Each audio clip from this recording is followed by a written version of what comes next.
শনিবারের বারবেলা ধারাভাষ্য পাঠে স্নেহাশিস দাস।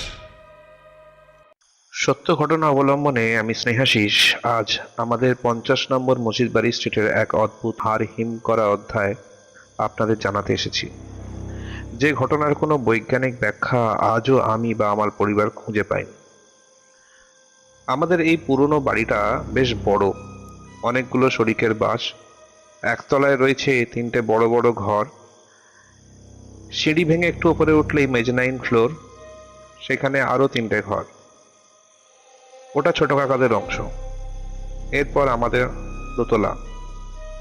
দোতলার পাশাপাশি 3টে ঘর।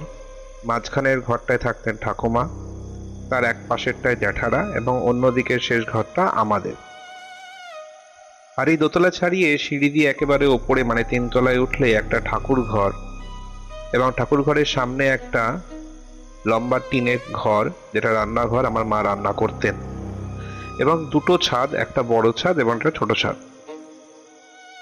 আমাদের এই পুরনো বাড়িটা গা ছমছমে ভাবটা আরো বাড়িয়ে তুলেছিল বাড়ির পেছনে 2টো পেল্লাই গাছ, একটা বিশাল বড় নিম গাছ, আর তার পাশেই তার থেকেও বড় একটা বহু পুরনো আম গাছ।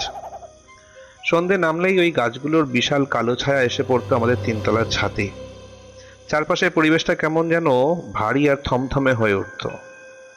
ঘটনার সূত্রপাত মাসখানেক আগে ঠাকুমা নিজের ভাই অর্থাৎ আমাদের দাদু ভাই হঠাৎ করে মারা গেলেন। দাদু ভাইয়ের মৃত্যুর পর থেকেই দোতলার ওই ঘরটায় ঠাকুমা কেমন যেন চুপচাপ হয়ে গিয়েছিলেন। শীতের শুরু, সন্ধে নামলেই একটু নিঝুম হয়ে আসতো। রোজ সন্ধেবেলা 3তলা ঘরে যখন ধূপধুনো দেওয়া হতো, ঠিক সেই সময়তেই শুরু হতো সেই আওয়াজ।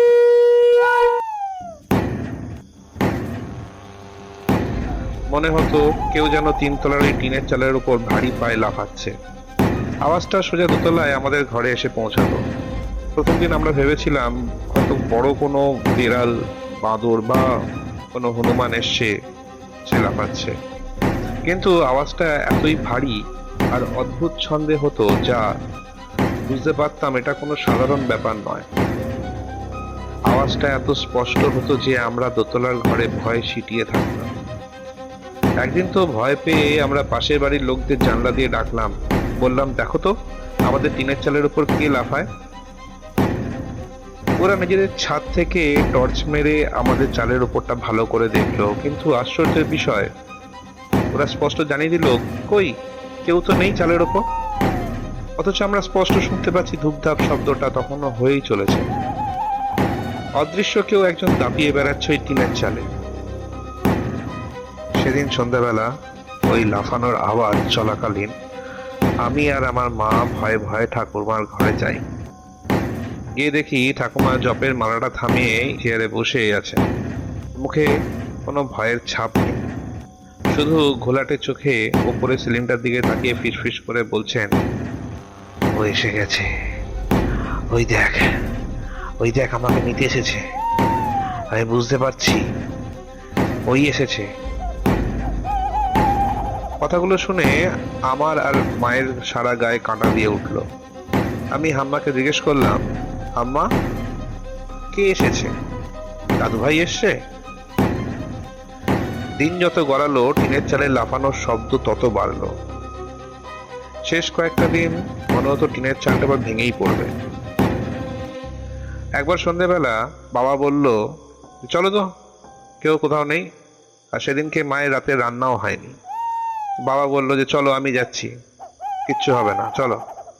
সবে মাত্র ছাদের শেষ সিঁড়িতে এসে পৌঁছেছে, তখনই টিনের চালে লাফানোর আওয়াজ শুরু হয়।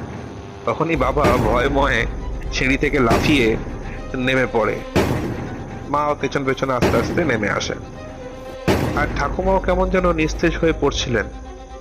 সারাদিন শুধু ওই একটাই কথা, ও এসে গেছে, ও এসে গেছে, আর দেরি নেই, এটাই বলে যেতেন। তারপর এলো সেই রাত। সেদিন সন্ধ্যে থেকে ছাদের ওপর দাপাদাপিটা যেন পাগলের মতো হচ্ছিল। মেজারিং ফ্লোরে ছোট কাকারাও ওপরে উঠে এসেছিল ভয়ে। মাঝরাতে হঠাৎ সব শান্ত, একদম নিস্তব্ধ।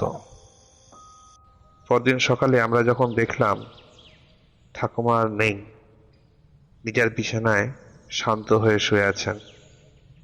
কিন্তু সব থেকে আশ্চর্যের বিষয় হলো ঠাকুমার মৃত্যুর পরদিন থেকে আজ পর্যন্ত ওই তিনতলার টিনের চালে আর কোনো শব্দ হয়নি, না কোনো লাফানোর আওয়াজ, না কোনো ধূপধাপ। সব যেন ম্যাজিকের মতো চিরকালের জন্য বন্ধ হয়ে গেল। দাদুভাই কি সত্যি এসেছিলেন তার দিদিকে নিতে, ওই নিম আর আম গাছের অন্ধকার পেরিয়ে টিনের চালে ভর করে?